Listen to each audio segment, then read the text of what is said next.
Hoy,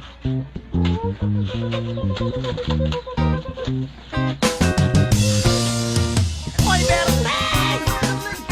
Asa naman ka? Good morning po. Good morning po. Dito po ba nakatira yung magaling na albularyo? Oo. Marunong ka bang manggamot ng pipi eh? Oh, ilang lang pala. 10 years nang hindi nakakapagsalita to. Gusto ko makapagsalita siya. Sige. Kumakanta pa, no? Oo, kumakanta ngayon, no? Oo, dito. Kinakanta niya yung uaw, oh. Video mo. Uaw yung kinakanta niya, oh. Oh. Ito? Galing po mo kumanta, no? Kaso, Sayang yung ano niya, talent, pipi. Isikat yan kung ano.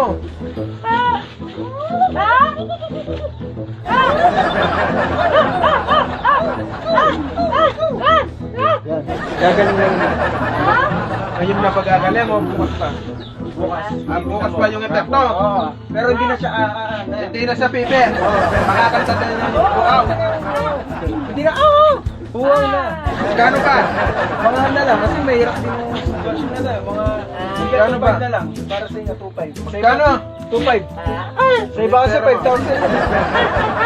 Aputan nyo na, ba't 20 lang yung pera niya eh? 20 lang. Oo. 20 lang, balik na lang kami pag ano.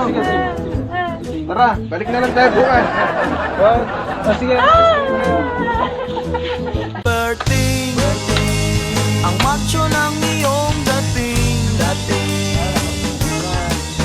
Berting, Oh, tao po! Yung manggagamot nandyan ba si Arthur? Tingnan mo ang ginawa mo sa pasyente mo.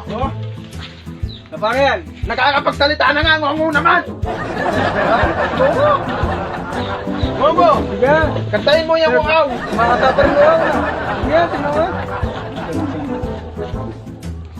Ngumili man ang paligid ay ikaw pa rin ang ilang. Okay lang naman. Gongo, okay lang yan. Kasi magkano ba yung pinahit mo? Wait,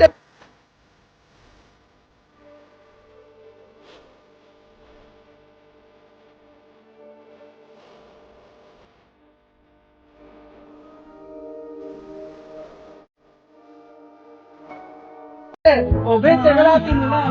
Pag-buhok mo yung boses. Sasalita na. Ay, ha. Ako nahihiya.